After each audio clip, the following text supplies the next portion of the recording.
Allô? Je suis de retour après 3 semaines d'absence. Si vous me suivez sur Instagram, vous savez que j'ai passé un petit séjour aux îles de la Madeleine.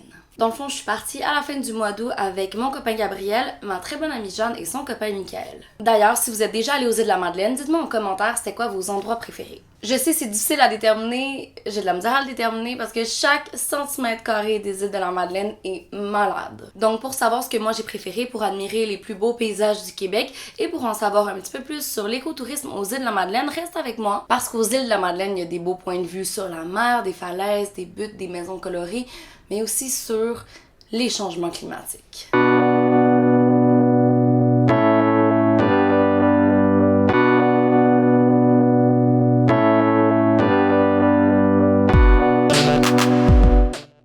Tout d'abord, si vous savez pas c'est quoi l'écotourisme, je vais vous mettre l'extrait de moi qui explique c'est quoi l'écotourisme dans ma vidéo sur l'écotourisme sur la Côte-Nord qui date d'il y a 1 an. C'est une façon de voyager qui va de pair avec le développement durable. En fait, c'est juste quand notre voyage est en faveur de la biodiversité de la région, de la préservation de ses ressources naturelles, mais aussi culturelles. Et c'est quand, dans ton voyage, tu essaies de comprendre les enjeux sociaux, les enjeux naturels du territoire. Donc, ça peut se manifester de plein de façons. Encourager l'économie locale, prendre un guide local dans un parc naturel, manger local. On peut juste aussi essayer dans notre voyage de faire comme on essaie de faire à la maison. Donc, essayer d'être zéro déchet, calculer son empreinte carbone, faire attention quand on va dans les hôtels, par exemple. Dire, hey, on est-tu obligé de laver mes draps tous les jours puis de changer mon savon à chaque fois? Merci, Maud! Tu vois, mais moi, je m'en rappelais plus. Donc, pour les îles de la Madeleine, j'aurais pu visiter des éco-centres, des potagers inventifs, des endroits où ils font du compost. C'est clair qu'il y a tout ça, mais contrairement à la Côte-Nord, j'avais vraiment peu de temps. On est resté 7 nuits. J'étais avec aussi un autre couple d'amis, pas juste mon copain, donc de demander de faire des détours un après-midi pour aller visiter une décharge, non merci. Puis c'est aussi que j'avais vraiment le goût de décrocher pour vrai, puis de pas trop penser à ce qui m'attendait à Montréal. Donc, tu sais, j'en ai beaucoup parlé sur mes réseaux sociaux, mais je suis vraiment restée, je filme des paysages là, en expliquant plus ou moins ce que je faisais. Là. Je voulais vraiment me détacher le plus possible de mon téléphone. Mais j'ai pris des notes et j'espère que vous aussi vous allez prendre des notes. Donc, ce que je vais mettre de l'avant dans la vidéo, c'est vraiment les paysages, les activités pour vous donner envie de voyager au Québec et par le fait même de visiter ce joyau provincial. Parce que c'est vraiment un joyau, les îles de la Madeleine. C'est malade, c'est magnifique, c'est magique. Il y a vraiment quelque chose de spécial là-bas. C'est assurément l'endroit le plus enivrant du Québec. Mais je vais aussi parler un petit peu d'achat local, d'érosion des berges, des dunes, de compost, de récupération des matériaux. L'achat local, je l'étudie. Mais vous allez voir, ça va passer inaperçu. Puisque mon voyage sur les îles, c'est pas un road trip comme, tu sais, sur la Côte-Nord l'an passé, là, c'est vraiment 7 nuits, 7 jours sur l'archipel qui sont grandes comme ma main. Mais je vais pas en parler de façon chronologique, je vais plutôt en parler par catégorie d'activités. Commençons par la première catégorie, les plages. C'est genre l'activité la plus obligée des îles de la Madeleine. Ça se dit pas, mais c'est obligé. C'est obligé de le faire, d'y aller. Bref, les plages des îles de la Madeleine sont vraiment pas comme toutes les autres plages du Québec. Premièrement, il y a plein de dunes. Il y a pas des dunes comme ça partout au Québec. C'est 30% des îles qui sont recouvertes de dunes. Les plages sont blanches ou rouges la plupart du temps. Il y a des immenses vagues, mais surtout, elles sont vastes. On se sent toujours seul. En tout cas, nous, on avait tout le temps l'impression d'être seul, je vous jure. Puis je comprends qu'on était en temps de COVID, numéro 1, et numéro 2, c'était la fin de la saison. Donc déjà, on a entendu quelques habitants madelinots dire que cette année, en 2020, il y a eu 50% moins de touristes qu'en 2019. Mais on m'a dit que même dans la plus grosse saison, tu trouves toujours un petit coin de plage là, où tu peux être intime. Plage numéro 1, la Grande Échourie. Je pense qu'on peut aussi appeler ça Old Irie. C'est sur la Grosse-Île qui est un petit peu plus anglophone, qui est au nord-est, si on veut. Après ça, au niveau de la Rose des Vents, là, je sais pas si c'est exact, là, je sais que l'île est pas faite de même, là, elle est comme de même. En tout cas, dans tous les cas, on a marché comme sur un petit chemin dans les dunes et les marécages. Bon, il y avait des petits bouts de bois aussi pour pas trop abîmer les dunes. Et on est arrivé sur une immense plage. Honnêtement, il y avait comme personne. On est resté là un avant-midi, on s'est baigné, il faisait super beau cette journée-là.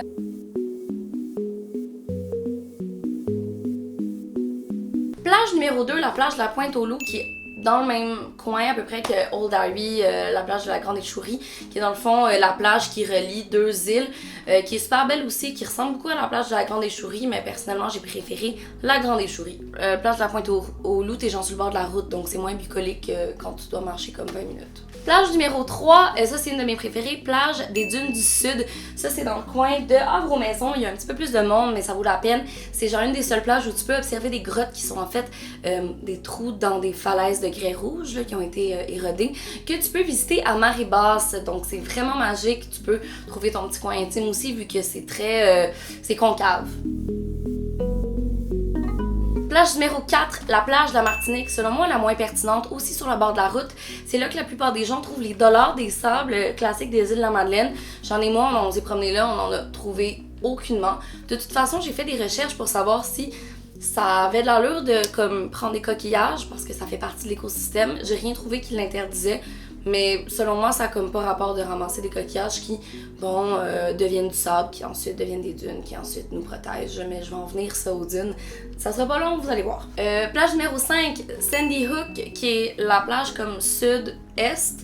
D'ailleurs, je vais pas nommer toutes les plages, mais celles que j'ai faites et que j'ai bien aimées. Ouais, donc Sandy Hook, c'est comme vraiment une pointe. Tu peux marcher 3 heures pour aller jusqu'à la pointe, mais on n'a pas eu le temps de le faire. Là-dessus, on a fait du cerf-volant. En fait, c'est Gabriel qui a amené le cerf-volant que ses parents avaient acheté aux îles de la Madeleine avec lui en 2003. Donc, la récupération de matériaux. By the way, aux îles, il y a tellement de vent, c'est le paradis des cerfs-volants et des kitesurf. Vraiment, là, pour ceux qui aiment ce genre de sport nautique. Là. Ah oui, puis à Sandy Hook, tu vois l'île d'entrée l'autre bord. L'île d'entrée, je vais y venir. Ça vaut vraiment la peine. Au moins de rester jusqu'à l'île d'entrée là, dans ma vidéo. Plage numéro 6, aussi une de mes préférées. En tout cas, c'était un de mes moments préférés. C'est la plage du bassin, donc qui est vraiment tout le sud, dans l'île du Havre-Aubert, dans le fond. On appelle ça bassin parce qu'il y a comme un bassin qui est relié au golfe, parce que les îles de la Madeleine, c'est dans le golfe du Saint-Laurent. Si vous le saviez pas, désolé pour ceux qui comprennent pas de où je parle depuis le début de la vidéo. Dans le fond, si tu vas sur la plage bassin, tu marches 20-25 minutes, puis tu vas trouver un endroit qui relie le bassin au golfe. C'est un peu plus chaud, ça sent le soufre, puis il y avait aucun poisson. Donc on s'est baigné là super longtemps. Tu flottais, là, tu pouvais dériver jusqu'au golfe qui te ramenait. C'était comme un immense bain, là, tu sais, je dis chaud, c'était peut-être à 78 au lieu de 68, là. Mais moi, je me serais baignée là 3 heures, puis j'ai dû me baigner 45 minutes. Bon, là, je vais parler des marécages et des dunes qui font partie du paysage des plages, indubitablement. En fait, les dunes sont tellement importantes, comme je le disais, c'est 30% du territoire. Elles protègent les îles, elles veillent sur les îles comme une grande forteresse. Par contre, plus il y a de tempêtes, bon, à cause des changements climatiques, plus la mer va avaler le sable, les dunes, et va mettre en danger l'écosystème des îles de la Madeleine et même l'eau potable. Parce que dans le fond, les dunes protègent les marécages, les lagunes, qui sont une source d'eau potable pour les Madelinos et les touristes. Donc à partir du moment où les dunes ne les protègent plus, ben il y a l'eau salée qui va aller dans la nappe phréatique. En tout cas, c'est plus complexe que ça, j'imagine, mais c'est ce que j'ai compris en lisant un document que je vais vous mettre en description où j'ai pris la plupart de mes informations aujourd'hui qui n'ont pas été vues, lues, entendues sur place. Donc tout ça pour dire que c'est super attention de faire attention aux dunes. Super attention de faire attention. Qui sont déjà fragiles, donc quand il y a une pancarte qui dit ne pas marcher sur les dunes, on ne marche pas sur les dunes. Et même chose, on va pas en VTT sur les dunes. Et il y a beaucoup de fleurs aussi, en fait, il y a des plantes de dunes qui sont comme super malines, qui ont développé des stratégies à travers les millions d'années pour résister au vent et à l'air salin.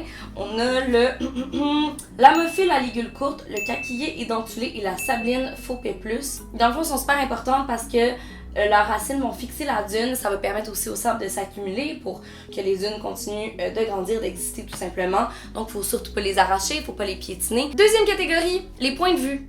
Catégorie un peu floue. En fait, ça regroupe tout simplement les phares, les dunes, les falaises, les couchers de soleil. Donc tous les endroits gratuits. La beauté gratuite dans le fond des îles. Mais les plages aussi sont gratuites, mais c'est plus en hauteur, là. Les autres endroits gratuits, sauf les plages.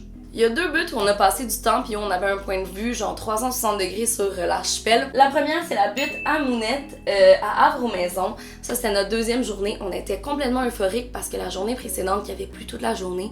Puis là, ça annonçait de la pluie toute la semaine, on comprenait rien. D'ailleurs, petite parenthèse, tous les matins presque aux îles, il pleuvait puis il ventait comme si honnêtement il allait avoir une tornade, puis genre à midi il n'y avait plus aucun nuage dans le ciel était bleu, donc le vent a une utilité aux îles de la Madeleine, il tasse les nuages à l'après-midi. Tout ça pour dire que la butte à Mounette, c'était magnifique. On était allé à la fromagerie au pied de vent juste avant pour s'acheter de quoi pique-niquer. Je vais parler un petit peu de bouffe, d'aquatourisme et de locavorisme plus tard dans la vidéo, mais on s'est installé.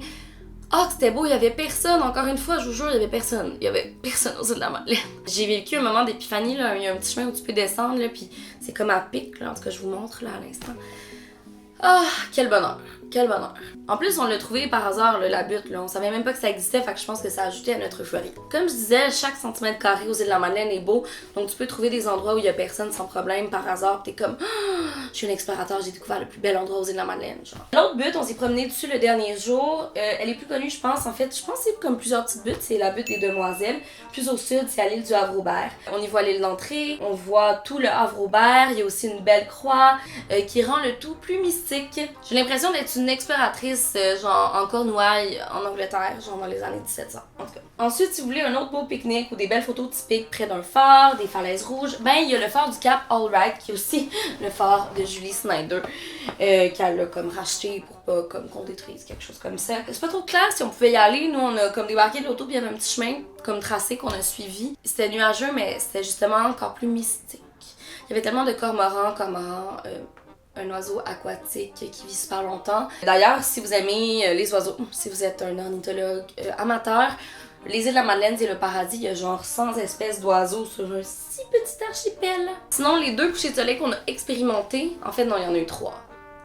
Ah, j'avais pas écrit ça. Ok, je vais en parler. Le premier, c'est définitivement le plus beau. C'est le phare du Borgo. C'est magnifique, il y a un phare, des falaises, il y a tout ce que tu veux.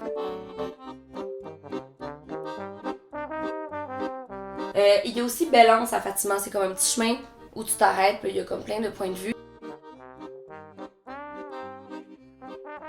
Donc juste de faire un pique-nique là-bas, c'était malade. Puis l'autre coucher de soleil, c'est la petite plage qui était à 2 minutes de marche de la maison qu'on a louée, qui était étang du Nord, Cap-aux-Meules, pas loin de où on débarque pour le bateau. On s'est fait un petit feu, puis on a regardé le coucher de soleil, c'était même pas voulu, on pensait même pas que le soleil pouvait se coucher là, vu qu'on était à l'est. Mais c'est tellement un petit archipel que tu vois le soleil de pas mal partout. T'sais, le lever de soleil était joli, en tout cas tout était joli partout, j'arrête pas de le dire. Là, je veux un petit peu parler des falaises de grès rouge, leur érosion, parce que un peu comme les dunes, elles en sont victimes. En fait, est-ce que vous saviez que les falaises de grès rouge, c'est des anciennes dunes, genre compactées, genre qui datent d'il y a 250 millions d'années. Si tu les touches, tu vois que c'est du sable. Bon là, d'ailleurs, j'aurais pas dû faire ça, mais c'est un peu pour vous donner un exemple. Il y en a qui écrivent... My God, je parle donc vite. Il y en a qui écrivent, genre, j'aime Josiane sur... Les falaises, c'est pas une bonne chose parce que c'est en train de s'éroder. Donc, plus tu y touches, pire c'est. Mais il n'y a rien d'écrit, c'est pas écrit ne pas toucher. Selon moi, ça devrait, en tout cas. Dans le fond, chaque jour, sous l'action des vagues, du vent, des cycles de gel, des gels, il y a des fragments de falaises qui tombent à la mer. Là. Il y a des petits îlots qui se forment et qui s'en vont. Le paysage des îles change vraiment à chaque année. Là. Ils perdent jusqu'à 6 mètres par année, des fois. C'est énorme! 6 mètres! C'est genre une pièce, là. En revenant des îles, on a écouté le podcast de François Bellefeuille, de l'humoriste François Bellefeuille, qui est 3.7 planètes. Je sais pas si vous connaissez, je le recommande. C'est une façon de parler d'environnement qui est super accessible. Et lui, une maison aux îles de la Madeleine, puis genre dans 10 ans, il y en aura plus de maison. Genre, il n'y avait pas réalisé en achetant cette maison-là, qui est comme à côté d'une falaise rouge qui est érodée d'année en année, qu'à un moment donné, ben, il allait juste plus avoir de maison. Donc, une solution pour ralentir tout ça, ben, ne pas gratter sur les dunes, mais surtout... diminuer son empreinte carbone par année pour diminuer les changements climatiques, pour diminuer les tempêtes, pour faire en sorte que l'érosion soit moins violente. Entre autres, plein d'autres choses. Je sais pas si l'acidification des océans a un rôle à jouer. Ah, il y a tellement de choses à dire dans cette vidéo, là, faut que je m'arrête. Ok, troisième catégorie, randonnée et excursion. Une autre catégorie un petit peu floue parce que, bon, il y a plein de randonnées à faire sur les îles de la Madeleine. Tu peux même marcher tout l'archipel qui est relié. Dans le fond, nous, on a juste fait une excursion. Dans le fond, je vais juste renommer ma catégorie l'île d'entrée. C'était la journée la plus magique de notre vie, c'était la plus belle activité. Moi, c'est ce que j'ai préféré aux îles de la Madeleine. Je le conseille. On est allé dans un gros bateau, le Béatrice quelque chose. C'était 40$ par personne. On était super chanceux, on était les premiers à embarquer, on est arrivés d'avance. Fait qu'on était en haut, au 2e étage du bateau. Donc il y avait comme juste nous 4, puis un autre petit couple dans le coin. Donc on avait notre guide privé qui était le capitaine Gaston. Qui s'appelle Gaston, c'est un capitaine. En plus des haut-parleurs qui nous expliquaient un petit peu l'histoire des habitants sur l'île d'entrée. Par la suite, les anglophones d'origine écossaise et irlandaise se sont installés tranquillement. On avait notre guide personnel Gaston qui ajoutait des petits éléments complémentaires. En fait, juste l'aller en bateau, c'est une activité en soi. C'était tellement intense, ça ballottait tellement. C'est ça, c'était vraiment intense. Alors, l'île d'entrée, je vais placer mon sofa, j'essaie d'attraper des poussières. L'île d'entrée, c'est la seule île qui n'est pas rattachée à l'archipel, qui est habitée. Ouais. Je me suis étouffée avec mon propre air. Maude, calme-toi. Donc, l'île d'entrée, à l'année longue, il y a 40 habitants. Il y a 40 habitants, un peu plus en saison haute. La plupart sont anglophones, quelques francophones qui s'installent depuis quelques années. Quelques vaches, il y en a une couple qui tombe à la mer une fois de temps en temps. Il y a une église, pas d'école, il n'y a pas d'hôpital, mais il y a un CLSC avec une infirmière 24/7. J'étais donc transcendée par ces espèces de vallons avec les maisons encore plus éparses qu'aux îles de la Madeleine parce qu'il y avait genre une petite route en terre battue. Quelques voitures, il n'y a même pas de station d'essence. Ils doivent soit eux-mêmes mettre de l'essence à partir de je sais pas trop quoi, ou genre il y a une place sur un traversier pour une voiture une fois par jour, donc ils peuvent aller mettre leur gaz sur l'archipel. Genre, tu sais, quand t'es genre tellement éloigné de la civilisation que ton downtown où tu peux mettre de l'essence, c'est aux îles de la Madeleine.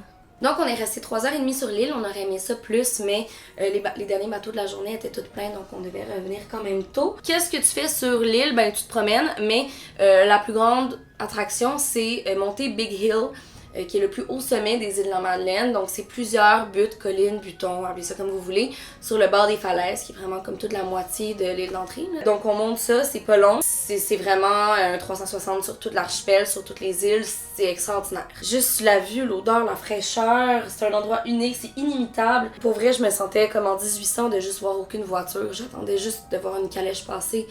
J'avais l'impression d'être 100 ans en arrière. Puis je veux pas dire ça parce que comme les habitants vivent comme s'ils étaient en arrière, là, ils ont quelques petites épiceries locales et tout, là. Mais c'est juste que pour moi, la définition de paix d'esprit, de de anti-surconsommation, c'est l'île d'entrée. T'sais.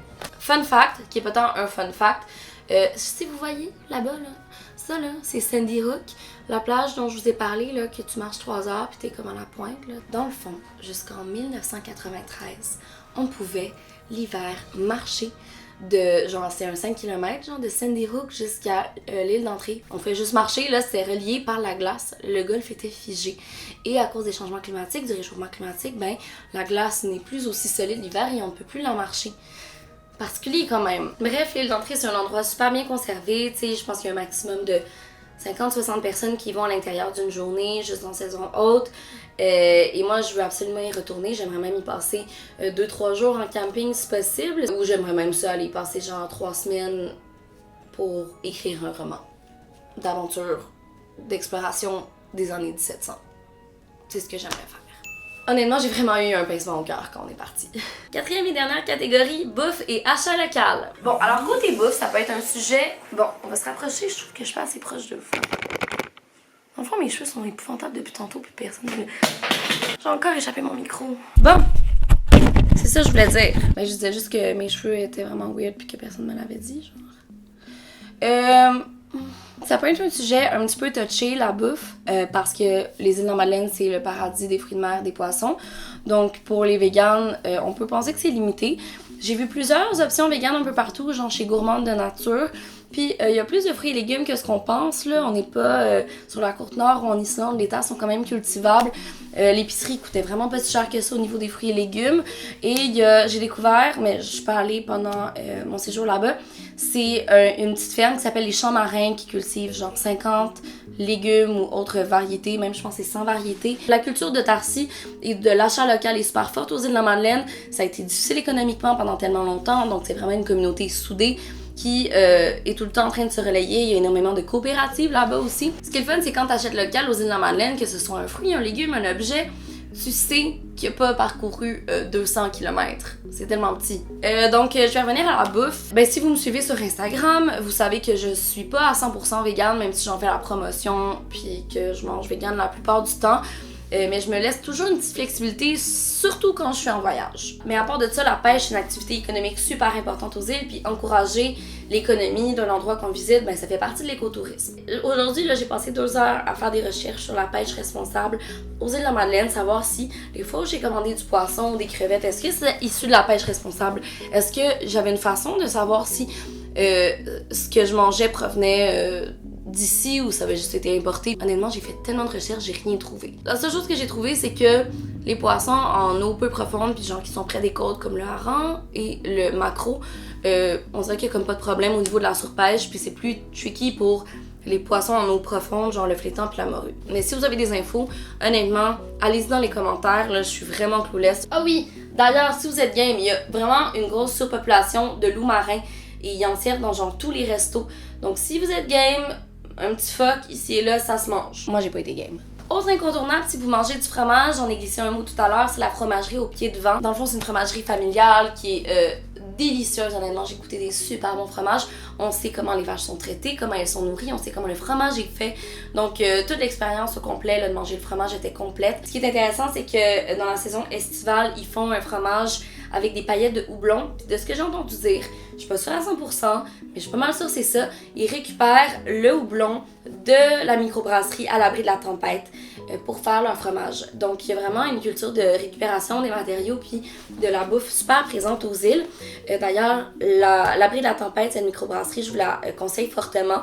C'est super chouette, la vue est belle si t'es sur la terrasse. Et ils font aussi de la bière à partir de plusieurs aliments qu'ils font pousser ou qu'ils ramassent dans la région. C'est genre des bières à l'eau salée, là. C'est super cool. Mais parlant de récupération d'ingrédients, c'est un climat insulaire, là. C'est tellement isolé que c'est difficile de trouver des matériaux ou certains aliments, ou c'est cher de faire importer des matériaux, bref.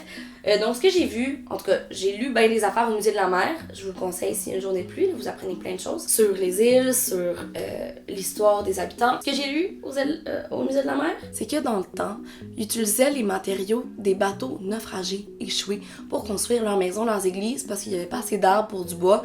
D'ailleurs, ils ont coupé pas mal toutes les arbres dans les 50 dernières années. C'est pour ça que tu as une belle vue panoramique quand tu es sur une butte, parce qu'il n'y a pas d'arbres qui te coupent la vue, là, genre à arbres aux maisons. Donc, ils faisaient pas exprès du tout de faire échouer les bateaux étrangers, mais mettons que ça pouvait les arranger une fois de temps en temps. D'ailleurs, le compost est vraiment bien traité là-bas. C'est même la dame qui nous a loué la maison, Lindani, qui nous disait faites du compost à la maison quand on cuisinait parce que les déchets sont pas nécessairement traités ici. Ils vont comme se rendre super loin, voyager en bateau puis se ramasser comme à Gatineau, alors qu'il y a un centre de compostage aux îles de la Madeleine, donc le système de compost est super bien élaboré, donc ça vaut la peine de l'utiliser. Parlant encore de bouffe, de cuisine, on a vraiment beaucoup cuisiné, puis ça c'est une façon de faire de l'écotourisme qui est vraiment efficace, c'est de ne pas produire de déchets, et quand tu cuisines dans la maison, ben, t'en produis vraiment moins. Et ça nous est arrivé une couple de fois, de pogner de quoi sur la route, genre un sous-marin aux fruits de mer. Donc on a quand même produit des déchets, mais Jeanne et moi, on était vraiment en charge de la bouffe, surtout Jeanne. Et on était vraiment bonnes de se faire des lunchs parce qu'on avait comme pas pensé à porter des Tupperware en voyage vraiment. Fait qu'à chaque fois qu'on avait genre un petit pot en plastique de quelque chose, on le gardait. Un truc en aluminium, on le gardait, puis comme ça, on était sûr de réutiliser chaque déchet qu'on allait produire. Parlant de déchets, petit rappel de ramasser les déchets que vous voyez, comme mon copain Gabriel le fait si souvent. J'ai pas vu tant de déchets, honnêtement. Les fois où on a vu des déchets, je pense que soit Gabriel les ramasse avant que j'y vois, ou je pense que c'est super propre puis les gens sont très respectueux aux îles de la Madeleine. En tout cas, les touristes sont respectueux. Pour conclure, il y a quelque chose que j'ai pas abordé à date, c'est les déplacements. Si vous voulez un voyage carboneutre, ben il y a toujours la possibilité de s'y rendre en bus, parce qu'il y a un bus qui s'y rend, de prendre le bateau bien sûr comme tout le monde, et ensuite de faire les îles de la Madeleine en vélo. L'année passée, j'ai un collègue de 1.5 qui a fait les îles de la Madeleine en vélo. Je l'admire vraiment. Mais il faut être quand même habitué parce que c'est pas mal de vent, c'est pas mal de collines. La plupart des gens vont avoir besoin d'une voiture pour se déplacer aux îles de la Madeleine. Il n'y a évidemment pas de transport en commun. Bon, nous on était 4, 2 couples dans une voiture, donc c'est quand même une belle option parce qu'on a diminué de 50% nos émissions de gaz à effet de serre, du moins de déplacement, plutôt que si on était allé 2 couples séparés. Mais si vous voulez aller seul aux îles de la Madeleine, vous êtes presque mieux de prendre l'avion, même si c'est cher, là, pour y aller parce que juste l'empreinte carbone d'une voiture à une seule personne, c'est énorme. Puis d'optimiser tout ça avec un avion qui transporte, je sais pas, 65 personnes, c'est un petit peu plus pertinent. Donc là-dessus, ben, est-ce que c'est tout seul? Oui, ben c'est tout seul. Est-ce que c'est tout? Non? Oui. J'espère que ma vidéo vous a fait rêver, qu'elle vous a donné le goût de continuer à voyager au Québec, même quand la pandémie sera terminée. J'espère que vous êtes surtout plus conscientisés que jamais face aux enjeux climatiques que vivent les Madelinots, Madelinottes, Madeliniennes, c'est les Madelinots parce que ben ça fait partie du Québec, puis il faut être conscientisé sur les enjeux climatiques qui concernent notre pays, notre province. Merci. Bonne soirée.